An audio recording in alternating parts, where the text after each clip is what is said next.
You're listening to Ask Dr. Jake. My name is Dr. Jake Tucker, owner and founder of Good Life Family Chiropractic here on the south side of Lincoln. For contact information, you can call us or text us at 531-289-7100 or visit us online at goodlifefamilychiropractic.com. But just like every weekday here on KCRO Radio and on Facebook.com/Ask Dr. Jake, doing a live stream, we're coming to you with another message of hope, health, and wholeness.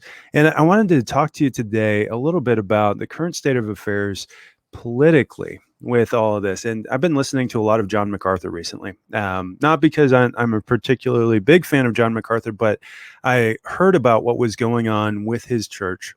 Not just in the news, but from friends and family who do follow him a little bit more closely. And I saw his sermon where he talked about basically civil disobedience.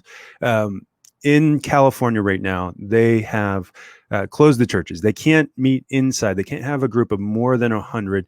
They're mandating that everybody wear a mask, and essentially that churches can't meet. John MacArthur, his church, they worship over 6,000 people every Sunday. And since COVID started, it's dropped down to closer to 3,000. And initially, and he says in his sermon, he told everybody to stay home. Initially, with just the amount of fear that there was, an unknown of what was going on, they thought that millions upon millions of people would die, and the proximity of people was going to lead into more and more of a problem.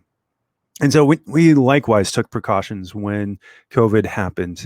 We know how the immune system works, probably even better than someone like John MacArthur does. We know that God's created us fearfully and wonderfully, and we don't have anything to fear from a virus, that ultimately God's only going to take us home when it's our time. And there's really nothing we can do to prevent that other than just living our lives to the full. John 10:10, Jesus said, "I have come that you may have life and have it to the full." Really, only the thief comes to steal, kill, and destroy. So, ultimately, initially, when everything happened, we limited our office to no more than 10 people at a time. We social distanced everything, every piece of equipment in our office. We started cleaning everything, taking a lot of responsibility. We kept our doors open, so it was constantly fresh air coming in and going out, disinfecting every single surface. But as we learned more and more about this virus, and we learned about the perceived death rate compared to what the actual death rate was, the perceived infection rate compared to what the actual infection rate was, we began to learn that, and I don't want to undermine what's going on here with this. Everybody's going to get COVID-19 eventually. It doesn't matter how much you're social distancing. It doesn't matter how well you're wearing your mask. Ultimately, every single one of us will get COVID. The difference between, that and what the media is telling us is a great difference, though. We look at the CDC's numbers, and we look at the CDC.gov and that webpage. And as of last week, the current death rate on this thing is less than 1%. Less than 1% death rate. Yes, there have been thousands of deaths, but they still haven't been able to differentiate dying with COVID and dying from COVID. If you look at this year's death rate compared to 2018, which, mind you, was a high year for mortality, especially through this time of the year, we are seeing no more deaths overall than we did in that year, which means that the people that they're labeling with COVID deaths are very likely also the people that are dying from heart disease and from cancer and from diabetes. In fact, the more data we get, the more we see that the biggest risk factor for you dying from COVID is not your age. It's not pre-existing conditions. It's actually being obese. Obesity is the number one predictor for you dying from COVID. And so that's actually really, really revealing to me, because what it tells me is the same thing that I've always known about health. If you want to not be sick, you have to invest in your health. If you don't take the time and money and resources right now to invest in your health, then you will have to take the time and the money and the resources to invest in your sickness ultimately. And where it may be inconvenient for you right now, when it becomes something that's forced on you, I guarantee it will be less convenient for you at that time. but it will make itself a bigger priority than you're investing in your health right now. So ultimately, invest a little bit in your health right now, build your health, actively invest in that health, just like any other investment. And ultimately, if you invest in the right things, in the right aspects of your health, you will be able to do that. Now, going back to the original point, John MacArthur, he was talking about essentially civil disobedience, because as this thing came out, we began to see more and more mandates. At first, they said, stay home 2 weeks, we're going to flatten the curve. Now, when I talk to people, and I hear the media speaking, it's more about eradicating this disease. And that's like saying, let's eradicate the flu, which, in theory sounds like a great thing, but ultimately in practice, this is an impossible task because the flu changes multiple times a year. It changes before we can even come up with a vaccine for it. So how are we going to get to a cure? And ultimately, I don't believe God's going to allow us to find a cure for a lot of these things because, number one, he designed our immune systems to adapt and respond and ultimately get stronger by exposure to these things. We see that the people who have the sickest and weakest immune systems are those that isolate themselves away from germs and viruses and bacteria. And so if we want to be healthy, if we want to be well, ultimately that depends on our exposure to these things. And so it really does. It means that we do have to be exposed to them, but our world's operating from a different lifestyle, a different experience, a different mindset. We have a fear of pathology. We have a fear of sickness and disease. And so that's not a place that God wants us to live.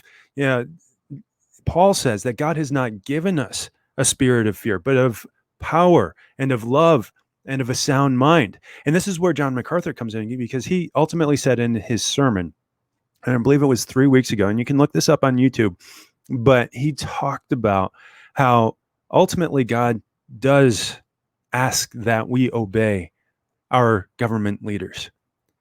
But when our government leaders start asking us to do things that are unjust, when they start asking us to not go to church, when they start asking us to isolate ourselves and not sing together, not worship together, and when they start making mandates that make no sense anymore, that's where we have to act in love.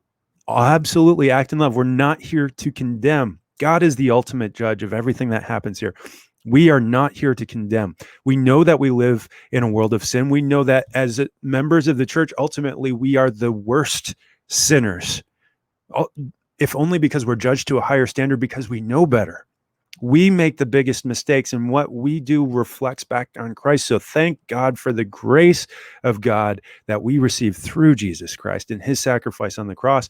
But ultimately, when we look at what the government is doing, how they're promoting abortion, keeping Planned Parenthood offices open throughout this thing, especially in California, how they're keeping liquor shops open, and yet they're closing down family businesses, family-run businesses and churches, and asking us not to gather, even in small groups, not to sing together, not to worship together, not to pray together, to mask ourselves, to hide our faces from our children. A lot of our health experts are asking us to hide ourselves from even the people that we live with, asking us not to be intimate with our spouses, telling us that this disease is far worse than the ramifications of isolating from one another, from hiding from one another. And what we're going to see at the end of this year is not that people died from COVID. Maybe at the end of this year, the media will tell us that.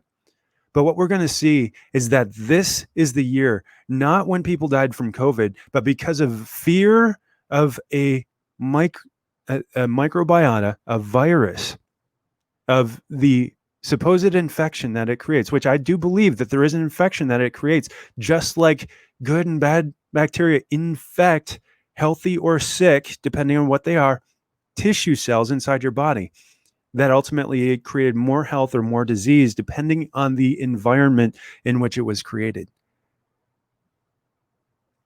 John MacArthur has stood up. He's hired a lawyer. He's hired a law firm to represent his church and said that we are no longer going to put up with this tyranny, that the state of California and its constitution and the state of the United States of America and its constitution protect places of worship from unjust laws, that our freedom of expression, our freedom of worship, our freedom to do what it is that we see best, so long as we're not violating the rights of others, which they aren't. They're only asking people to come to church that want to come to church, informing them of the risks of this virus, of this bacteria, of the potential infection for it. People are actually dying with this thing, even if they're not dying from it, they're dying with it. And it does see an increased death rate when you have this infection for those who are the sickest, who are struggling with obesity, and especially when combined with other diseases like lung diseases. But they're allowing people to do that. And so what I would say this morning is, let me encourage you to not live in fear. Let me encourage you to be proactive with your health. Let me encourage you to take responsibility for living your life and expressing your freedom. And if you do not believe in unjust laws, to say something, to stand up, to take a stand, to get uncomfortable, because ultimately, if we do not stand up and say something and get a little bit uncomfortable right now, it will become too late when we won't any longer have a chance to stand up, when we don't have the freedom to say something anymore. And I'm not just talking about voting, and I'm not just talking about putting a comment on Facebook, but absolutely, if you're watching on Facebook right now, if you're listening on the radio, go to Facebook, share this video, like the page, and make sure that people know about what we're doing here on the south side of Lincoln, but really not just here in this office, across the country. I'm part of a franchise that has 350 of the top health offices worldwide, where we do incredible things, where we see health miracles happen every single day, where I've been open since COVID started, and we've seen 0 cases of infection, where initially we saw about a 30% drop off in businesses, like most businesses did that remained open during this thing, that weren't a grocery store or weren't sanctioned by the government to sell alcohol or tobacco or firearms. We saw a drop off initially. Now we're going stronger. Now we're seeing more of those same miracles come up and lives be restored. And so ultimately, if you want to be healthy, if you want your friends and family to be healthy, be proactive. Tune into this show every day. Call our office. Text us, 531-289-7100. Go to our website, goodlifefamilychiropractic.com. Plug in to the blogs, plug in to the weekly posts that we do, the newsletter. You can call our office or text our office and request to be put on the weekly newsletter mailing list, and we will be happy to send you out what we're doing in the office. This Monday evening, we're actually doing a recipe night, talking about putting healthy food inside of our bodies. But this 21-day challenge that we just completed, as of Monday that's coming, we'll be celebrating that. We'll be sharing stories of what we went through and some of the struggles that we had, but more importantly, the victories that we achieved, the weight that we lost, the muscle that we gained, the energy levels that were fulfilled. Ultimately, that's what this is about the victories and the things that we do that get ourselves back in alignment with God and his plans for this life. I've been Dr. Jake. Join me again tomorrow for another episode of Ask Dr. Jake.